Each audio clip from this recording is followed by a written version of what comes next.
저는 오늘 제가 낳아 기른 아들과 그 며느리에게 가장 큰 상실감을 안겨주기로 결심했습니다. 이 늙은 어미를 투명인간 취급하는 그들에게 더는 당하고만 살 순 없으니까요. 엊그제였지요. 저녁 찬거리를 사들고 아들 집 비밀번호를 누르는 순간부터 제 가슴은 서늘한 찬 바람이 불었습니다. 아들 종철이가 현관문을 열어주더니 제게 말 한마디 없이 옆으로 쓱 비켜서더라고요. 며느리 지영이는 거실에 앉아 휴대폰만 들여다보고 있었고요. 저를 보더니 어머님 오셨어요. 하는 말 한마디가 전부였습니다. 마치 옆집 사람이 잠시 들른 것처럼요. 저는 신발도 벗기 전에 양손에 들린 무거운 봉투를 보였습니다. 며느리에게 짐을 좀 내려놓으라고 말하려는데 그녀의 입에서 먼저 말이 나왔습니다. 어머님, 저 이번 주엔 너무 피곤해서. 저희 그냥 외식할까 했는데 음식을 사오셨네요. 그녀는 제 눈을 마주치지 않았습니다. 5년 전까지만 해도 며느리는 제가 현관에 들어서기가 무섭게 달려 나와 제 짐을 받아주고 따뜻한 물을 대접하던 아이였습니다. 어머니 힘들게 뭐 이런 걸 다 사오세요. 제가 다 할게요. 하면서 살갑게 굴었었지요. 지금 내게 필요한 건 밥 한 끼의 위로가 아니라 고생했다는 따뜻한 말 한마디인데 내 손이 이렇게 무거운 걸 보면서도 고맙다는 말 한마디가 그렇게 어려울까. 저는 조용히 부엌으로 들어가 봉투를 내려놓고 국을 끓이기 시작했습니다. 그들의 대화는 마치 제가 이 공간에 없는 것처럼 이어졌습니다. 종철이는 TV를 보며 회사 이야기를 했고 며느리는 맞장구만 치고 있었습니다. 문득 저는 며느리가 늘 메모하는 자석보드가 붙어있는 냉장고 문에 시선이 꽂혔습니다. 가장 위에 유독 붉은색 펜으로 쓰인 포스트잇이 붙어 있었어요. 그걸 보는 순간 저는 가슴이 철렁 내려앉았습니다. 거기엔 이렇게 쓰여 있었거든요. 이번 달 어머님 지원금 처리 여부. 그 글귀를 보는 순간 부엌에서 찬거리를 다듬던 제 손이 멈칫했습니다. 지원금이라니. 저는 아들이 결혼한 뒤로 한 푼도 용돈을 받아본 적이 없었습니다. 오히려 제가 아껴 모은 돈으로 명절이나 생일 때마다 두둑이 봉투를 챙겨주었죠. 그 순간 며느리가 제 쪽으로 걸어왔습니다. 그녀는 냉장고에서 음료수를 꺼내더니 포스트잇을 가리켰습니다. 어머님, 저건 제가 일 때문에 메모해 놓은 거예요. 죄송해요, 오해하실까봐. 그녀는 다급하게 포스트잇을 떼어 구겨버리더군요. 하지만 저는 이미 봤습니다. 지원금이라는 세 글자 옆에 작은 글씨로 이렇게 적혀 있었지요. 생활비 충당용. 이 아이가 지금 내게 거짓말을 하고 있구나. 지원금이라니 누가 나에게 돈을 주었단 말인가. 아니 혹시 나의 돈에 대해서 이야기하고 있는 것인가. 제 머릿속에 결혼 초기의 기억들이 섬광처럼 스쳐 지나갔습니다. 종철이가 35살의 지영이와 결혼하던 해 저는 기쁨에 겨워 숨을 쉴 수가 없었습니다. 아들이 홀어머니와 사는 것이 늘 마음에 걸렸는데 살림 잘하고 싹싹한 며느리가 생겼으니 얼마나 좋았겠어요. 신혼 초에는 며느리가 수시로 전화를 걸어왔습니다. 어머님, 오늘은 제가 해물찜을 했는데 종철 씨가 어머님 맛이 안 난대요. 비법이 뭐예요? 하면서 애교를 떨었지요. 그때만 해도 저는 든든했습니다. 제 손에는 먼저 저 세상으로 간 남편이 남긴 작은 건물 한 채와 그간 모아둔 예금 통장이 있었으니까요. 지영아, 너희 나중에 사업 시작할 때 도움이 좀 되었으면 하고 모으고 있다. 제가 이 말을 했던 날 며느리는 제 손을 잡고 눈물까지 글썽였습니다. 어머님, 정말 감사해요. 저희가 평생 효도할게요. 그때 저는 알았습니다. 이 아이들이 저를 진심으로 사랑하고 아낀다고요. 하지만 그 행복은 오래가지 못했습니다. 2년 전 아는 사람의 사업 제안을 받고 아들 내외에게 좀 더 큰 도움을 줄 수 있을 거라는 기대감으로 건물을 담보로 대출을 받아 투자했는데 일이 잘못되어 결국은 건물이 경매로 넘어가 버렸습니다.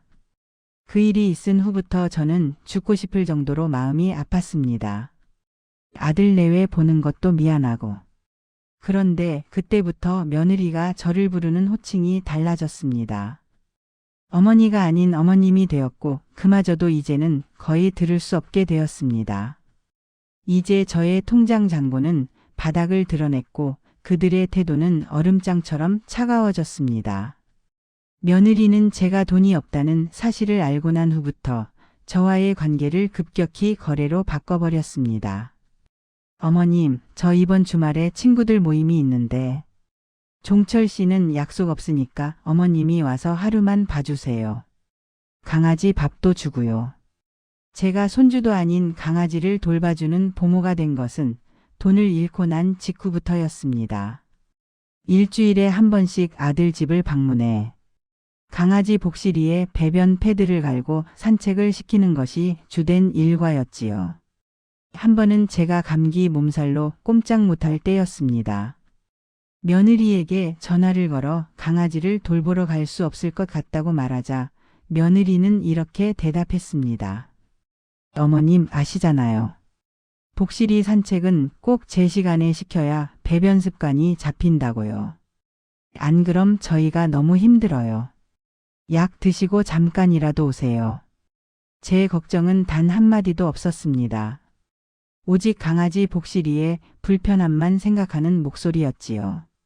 내가 너희에게 해줄 것이 있을 때는 엄마였고 이제 빈털터리가 되니 파출부 취급이구나. 돈이 없는 노모는 자식들에게도 짐짝보다 못한 존재인가. 그날도 저는 어김없이 부엌에서 저 혼자 바쁘게 움직였습니다. 끓인 된장찌개 냄새가 거실로 퍼져나갔지만 아들은 여전히 소파에 누워 TV에서 눈을 떼지 못했습니다. 종철아, 너는 애미가 와서 이렇게 밥을 하는데 한 번 나와서 도와주지도 않니? 제가 조심스럽게 물었습니다. 종철이는 그제야 몸을 일으키더니 짜증 섞인 목소리로 대답했습니다. 엄마, 내가 회사에서 얼마나 피곤한 줄 알아? 나도 주말에는 좀 쉬어야지. 그리고 엄마가 좋아서 하는 일이잖아. 며느리가 시킨 것도 아니고. 저는 좋아서 하는 일이라는 아들의 말에 목이 턱 막혔습니다.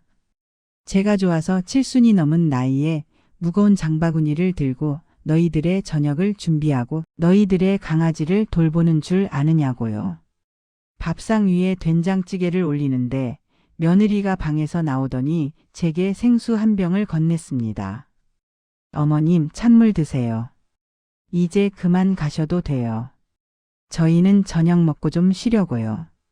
오늘 고생 많으셨어요. 고맙다는 말도 함께 밥을 먹자는 말도 없었습니다. 그들이 저를 대하는 방식은 마치 돈을 주고 고용한 일용직 노동자에게 수고했으니 이제 퇴근하라고 말하는 것과 같았습니다. 저는 그 자리에서 더는 안 되겠다고 생각했습니다. 제게 남은 마지막 자존심을 지키기 위해서라도 저는 그들을 변화시켜야 했습니다. 그날 밤 집에 돌아와 텅 빈 방에 혼자 앉아 냉장고 포스트잇에 적힌 지원금이라는 세 글자를 떠올렸습니다. 생활비 충당용. 그것은 단순한 메모가 아니라 저를 향한 그들의 속마음이었습니다. 제가 가진 돈이라는 힘이 사라지자 그들의 효도라는 가면도 벗겨진 것이었지요. 저는 며칠 밤을 꼬박 새워 생각했습니다. 어떻게 해야 이 아이들이 저를 다시 어머니로 볼 수 있을까? 돈이 없더라도 며느리가 저를 다시 어머니라고 부르고 아들이 저를 엄마라고 걱정해 줄 수 있을까? 그때 문득 남편의 보험금 통장이 생각났습니다. 건물은 날렸지만 남편이 제 앞으로 남겨준 5억 원짜리 사망보험금은 고스란히 정기 예금으로 묶여 있었거든요. 당장 해약하면 이자가 적었지만 저에게는 이게 마지막 남은 자산이었습니다. 저는 그 돈으로 복수를 하기로 마음먹었습니다. 돈으로 산 관계는 돈으로 되돌려줘야 한다는 결론을 내렸습니다. 다음 날 저는 아들이 좋아하는 작은 골동품 가게를 찾아갔습니다. 종철이는 어릴 때부터 고서나 오래된 도자기에 관심이 많았거든요. 물론 돈 때문에 취미 활동은 엄두도 못 내고 있지만요. 가게 주인에게 저는 아주 오래되어 보이는 작은 나무 상자를 하나 보여주었습니다. 이게 혹시 옛날에 쓰던 보석함 같은 것인가요? 주인장은 고개를 끄덕였습니다. 네, 아주 오래된 자개 보석함입니다. 작은 사이즈라 가격은 그리 비싸지 않습니다만 요즘 보기 힘든 물건이지요. 저는 그 상자를 사고 종로의 한 귀금속 상가를 찾아갔습니다. 그곳에서 저는 며느리의 마음을 뒤흔들 수 있는 작지만 가장 화려한 물건을 샀습니다. 며느리가 늘 입버릇처럼 갖고 싶다고 했던 작은 다이아몬드가 박힌 목걸이였지요. 그래, 너희들이 원하는 것이 돈과 물질이라면 내가 그것을 미끼로 던져주겠다. 그리고 너희들이 나를 어머니로 대할 자격이 있는지 시험해보겠다. 며칠 뒤 저는 다시 아들 집을 방문했습니다. 이번엔 양손 가득 찬거리 대신 자개 보석함만 달랑 들고 갔습니다. 저는 며느리에게 보석함을 건네며 말했습니다. 지영아, 너희 친정어머니가 예전에 나에게 맡긴 건데 이걸 깜빡하고 있었다. 내 엄마가 너에게 주려고 했던 소중한 것이니 잘 간직하렴. 며느리는 제가 내민 보석함을 보고 눈이 휘둥그레졌습니다. 어머님, 저희 엄마가요. 저한테 이런 걸 맡겼어요. 저는 차분하게 고개를 끄덕였습니다. 그래, 내 엄마가 이걸 너에게 줄 때 이 상자에는 딸에게 꼭 물려주고 싶은 것이 들어있으니 내가 어려운 일이 생길 때 열어보라고 전해달라고 했다. 그때 내가 깜빡하고 있다가 얼마 전에 이사를 하면서 겨우 찾았구나. 물론 새빨간 거짓말이었습니다. 하지만 며느리의 눈빛은 이미 기대감과 흥분으로 가득 차 있었습니다. 며느리는 보석함을 열어보려고 손을 뻗었지만 이내 멈칫하더군요. 어머님, 지금 열어봐도 될까요? 아니다. 내 엄마가 어려운 일 생길 때 열어보라고 하지 않았니? 엄마 말대로 하렴. 저는 일부러 미소를 지으며 말했습니다. 그리고는 부엌으로가 된장찌개를 끓이기 시작했습니다. 아들 종철이도 신기한 듯 그 보석함을 들여다보고 있었습니다. 며칠 후 며느리에게서 전화가 걸려왔습니다. 평소보다 목소리가 한 톤 높아져 있었고 어딘가 들떠 있었습니다. 어머님, 저 이번 주에 집에 와서 주무시고 가시면 안 될까요? 저희가 맛있는 거 해드릴게요. 어머님 모시고 백화점에 가서 예쁜 옷도 하나 사드릴 거고요. 저는 깜짝 놀랐습니다. 강아지 돌보러 오라는 말 외에는 연락이 없던 며느리였습니다. 제가 돈을 잃은 뒤로는 단 한 번도 저에게 밥을 해준 적도 옷을 사준 적도 없었습니다. 그래, 이제 복수의 미끼를 물었구나. 그 자괴함 속의 보물이 너희들의 마음을 흔들고 있구나. 내가 늙고 병든 엄마가 아닌 비밀스러운 재산을 가진 사람처럼 보이기 시작했겠지. 저는 며느리의 초대에 응했습니다. 아들 집 현관문을 들어서자 5년 전으로 돌아간 듯한 환대가 저를 맞았습니다. 종철이가 제 짐을 받아주고 며느리는 따뜻한 물이 담긴 찻잔을 내밀었습니다. 어머니, 정말 오랜만에 오셨어요. 저희가 어머니 오시면 먹으려고 전복이랑 좋은 고기 잔뜩 사놨어요. 며느리는 계속해서 제 옆에 앉아 이런저런 이야기를 했습니다. 남편이 어떻게 회사에서 고생하는지, 자신도 얼마나 힘들게 살림을 꾸려나가는지 말입니다. 그리고는 마지막에 조심스럽게 물었습니다. 어머님, 혹시 그 보석함에 대해 다른 말씀은 안 하셨어요? 예를 들면 언제쯤 열어봐야 한다던가. 저는 며느리의 간절한 눈빛을 보았습니다. 그녀의 속마음은 빨리 열어서 안에 든 보물을 확인하고 싶다고 외치고 있었지요. 저는 잔잔하게 미소 지으며 대답했습니다. 글쎄다. 내가 진정한 효도를 할 때가 아닐까 싶구나. 그 후로 며느리와 아들의 태도는 180도 바뀌었습니다. 매일 저에게 전화를 걸어 안부를 물었고 주말마다 찾아와 집안 청소를 해주었습니다. 엄마 몸은 좀 괜찮으세요? 요즘 날이 추운데 보일러는 아끼지 말고 틀어요. 어머니, 저희 이번에 제주도로 여행 가는데 어머니 것도 표 끊어놨어요. 모시고 가려고요.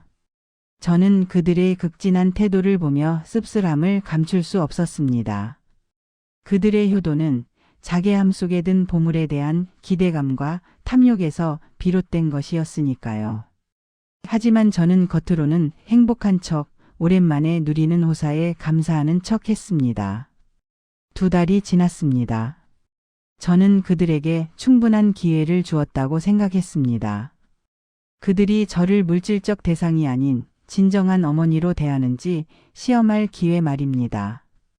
하지만 그들의 효도는 점점 더 보석함에 초점이 맞춰지고 있었습니다. 어느 날 며느리가 제 손을 잡고 눈물을 글썽이며 말했습니다. 어머니, 종철 씨 사업이 너무 힘들어요. 요즘 대출 이자 갚기도 빠듯하고요. 저희 걱정하실까봐 어머니에게는 말 안 하려고 했는데 그녀는 울먹이며 제 눈치를 살폈습니다. 저는 그녀가 무슨 말을 하려는지 알고 있었습니다. 지금이 바로 어려운 때이다. 그러니 보석함을 열어야 한다. 저는 알았습니다. 이 아이들이 나를 어머니로 대하는 것이 아니라 나를 보석함을 여는 열쇠로 대하고 있구나. 저는 며느리를 조용히 바라보았습니다. 그리고 아주 침착하고 단호한 목소리로 말했습니다. 지영아, 내가 얼마나 힘든지 알겠다.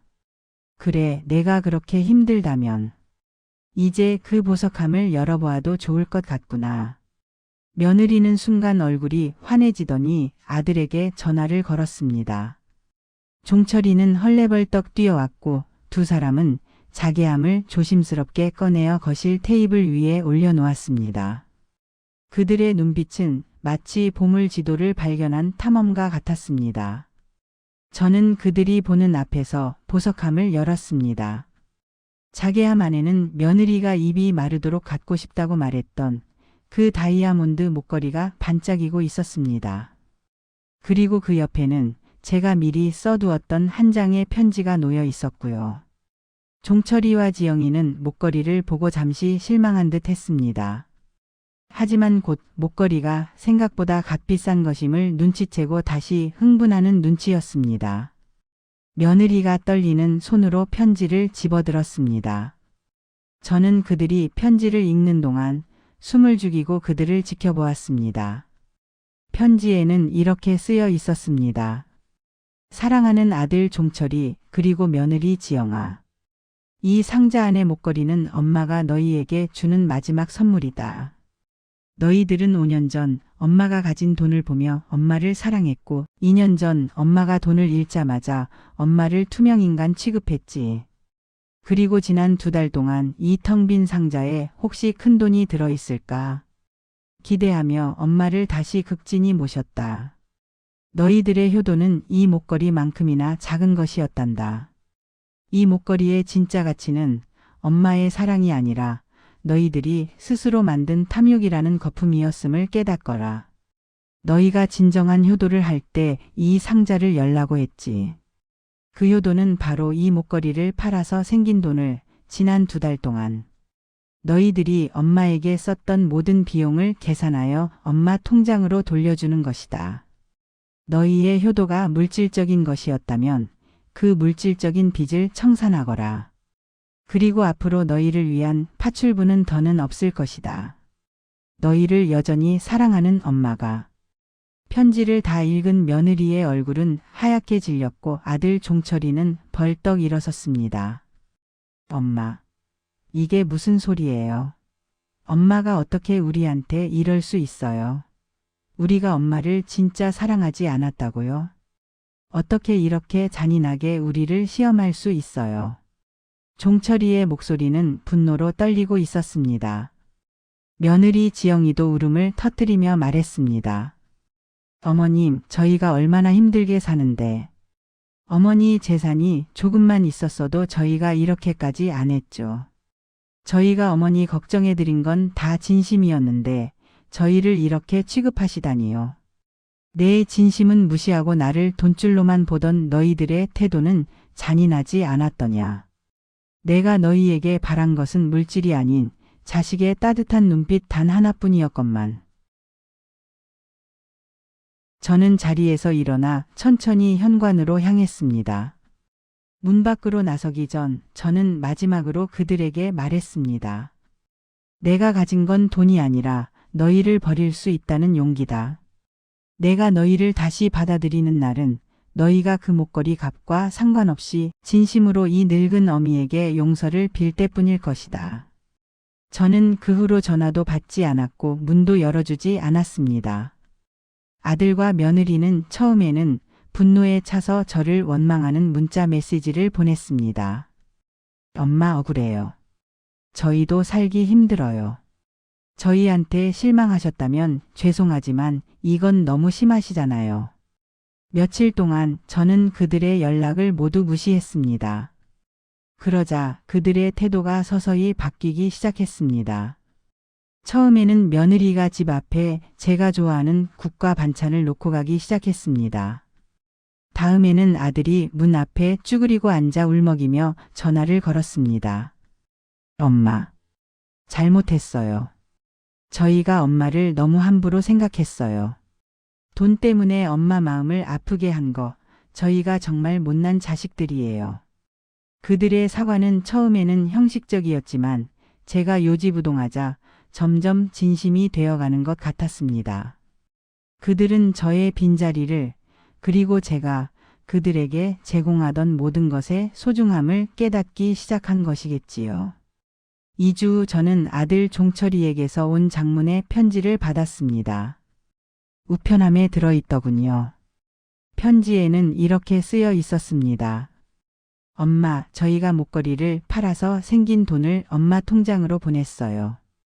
돈이 전부라고 생각했던 저희의 어리석음을 용서해 주세요.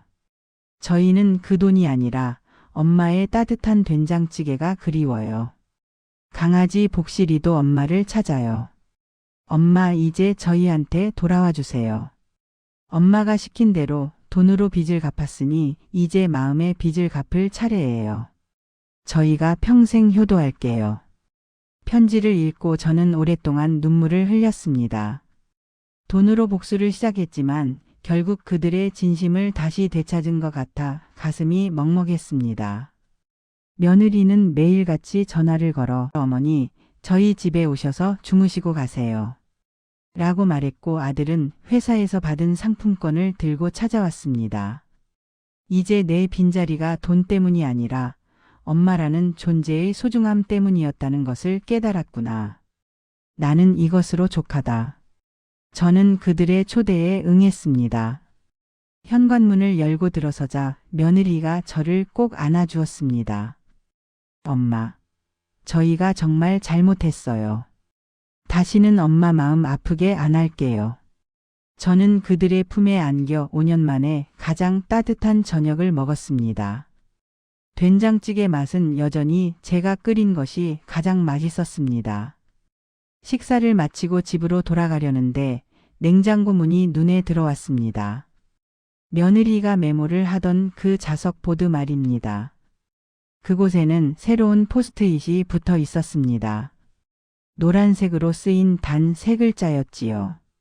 저는 그것을 보고 마음속으로 작게 미소 지었습니다. 거기엔 이렇게 쓰여 있었으니까요. 사랑해. 그날 이후로 아들과 며느리는 예전에 살갑고 따뜻했던 모습으로 돌아왔습니다.